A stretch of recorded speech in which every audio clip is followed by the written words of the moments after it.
വേറൊരു കാര്യം എനിക്ക് പറയേണ്ടത് രേണു സുധിനെ കുറിച്ചാണ്. എന്തൊക്കെ പറഞ്ഞാലും ഇപ്പോൾ രേണു സുധിനെ കുറിച്ച് വാർത്ത കേൾക്കാണ്ട് ഒരു ദിവസം കടന്നു പോകുന്നില്ല. അല്ലെങ്കിൽ നമ്മൾ ഫോൺ ഉപയോഗിക്കാതിരിക്കുന്നവരായിരിക്കണം. ഇൻസ്റ്റഗ്രാം തുറന്നാലും ഫേസ്ബുക്ക് തുറന്നാലും it's all about Renu Sudhi അല്ലേ. സോ എനിക്ക് മനസ്സിലാകാത്തൊരു കാര്യം, ഈ ബൈബിളിലൊരു വാക്യമുണ്ടല്ലോ, ലൈക്ക് നിങ്ങളിൽ പാപം ചെയ്യാത്തവർ കല്ലെറിയട്ടെ എന്നുള്ളത്. ഈ രേണു സുധീനെ അതും ഇതും പറയുന്ന ആൾക്കാരൊക്കെ ഭയങ്കര പെർഫെക്റ്റ് ആണോ? ഞാൻ രേണു സുധീനെ സപ്പോർട്ട് ചെയ്ത് പറയുമല്ല, പക്ഷെ ആ സ്ത്രീ കടന്നു പോകുന്ന അവരുടെ ധൈര്യം സമ്മതിക്കേണ്ടത് തന്നെയാണ്. എന്നൊക്കെ പറഞ്ഞാലും അവരിപ്പം ബിഗ് ബോസിൽ കയറി പറ്റിയിട്ടുണ്ട്.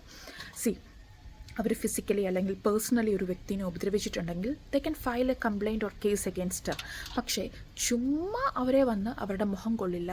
ഓരോരുത്തർക്കും ചെയ്യണമെന്ന് ആഗ്രഹം കാണും. ചിലവർക്ക് ജോലിക്ക് പോകാൻ താല്പര്യം കാണില്ല, വീട്ടിലിരിക്കാനായിരിക്കും താല്പര്യം. ചിലവർക്ക് ജോലിക്ക് അവർക്കിഷ്ടം കുറച്ച് ഫെയിമും കാര്യങ്ങളും ഒക്കെ ആണെങ്കിൽ അവർക്ക് ചാൻസ് കിട്ടുന്നുണ്ടെങ്കിൽ അതവർ ചെയ്തോട്ടെ. ശരിക്കും പറഞ്ഞാൽ അവരെ ഡിമോട്ടിവേറ്റ് ചെയ്യാൻ നോക്കുന്ന ആൾക്കാരാണ് ശരിക്കും ലോസേഴ്സ് എന്നാണ് ഞാൻ വിശ്വസിക്കുന്നത്.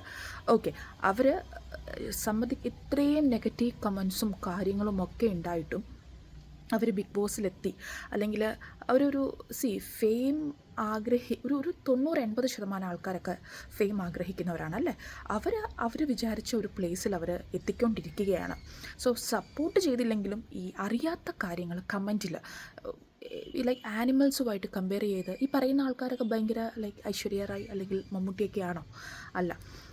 ഇത് പറയുന്നതെന്ന് പറഞ്ഞാൽ പിന്നെ രേണു സുധിനെ സപ്പോർട്ട് ചെയ്തു അങ്ങനത്തെ ഒരു രീതിയല്ല. പക്ഷേ ഇതിപ്പം രേണു സുധി ആകട്ടെ, വേറൊരു വ്യക്തിയാകട്ടെ, ആണാകട്ടെ, പെണ്ണാകട്ടെ, ആരെയാണെങ്കിലും നിങ്ങൾക്ക് പേഴ്സണലി അവരൊന്നും ചെയ്യാത്ത സ്ഥിതിക്ക് അവരെ ഒരുമാതിരി ഡീഗ്രേഡ് ചെയ്തുകൊണ്ടിരിക്കാതിരിക്കുക. It's not nice actually.